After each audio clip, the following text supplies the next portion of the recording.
Shalom, saudaraku yang dikasihi oleh Tuhan Yesus Kristus. Saya akan membacakan dari Kisah Para Rasul pasal 26 ayat 5 yang berkata demikian.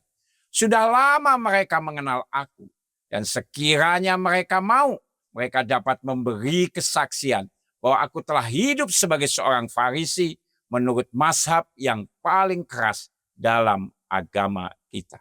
Saudaraku yang dikasihi Tuhan, ini adalah kesaksian dari Rasul Paulus di depan Raja Agripa, di mana dia menceritakan kepada Raja Agripa bahwa sejak muda dia ada di Yerusalem dan sejak muda banyak orang mengenal dia, bahkan pemimpin-pemimpin mereka dan banyak orang Yahudi mengenal dia sebagai seorang Farisi yang mempunyai kerinduan yang begitu luar biasa. Bahkan dikatakan dia adalah seorang Farisi menurut mazhab yang paling keras dalam agama Yahudi. Yaitu untuk apa? Untuk membinasakan orang-orang Kristen. Dan ketika dia bertemu dengan Tuhan, dia berubah, saudaraku.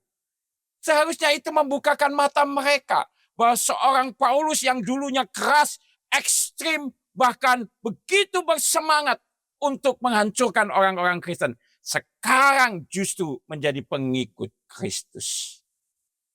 Tetapi itu tidak terjadi. Dan ini benar seperti apa yang dikatakan oleh Tuhan Yesus. Dalam Lukas pasal 7 ayat 32 berkata demikian. Mereka itu seumpama anak-anak yang duduk di pasar dan yang saling menyerukan. Kami meniup seruling bagimu, tetapi kamu tidak menari. Kami menyanyikan kidung duka, tetapi kamu tidak menangis. Ini adalah sesuatu yang tidak direspon dengan baik, saudaraku. Tuhan berkata dalam sebuah ungkapan, meniup seruling tetapi mereka tidak menari. Menyanyikan kidung duka tapi mereka tidak menangis. Tidak ada respon sama sekali. Dan itulah yang Paulus ungkapkan, bahwa dia yang dahulunya begitu sangat keras terhadap orang-orang Kristen, tapi sekarang menjadi pengikut Kristus yang setia. Itu seharusnya menyadarkan mereka semuanya. Tetapi sayang, mereka tidak punya respon. Saudaraku yang dikasihi Tuhan, biarlah sebagai anak-anak Tuhan, kita juga mempunyai respon untuk apa, saudaraku?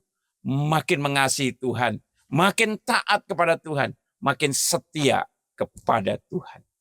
Haleluya. Amin. Tuhan Yesus memberkati.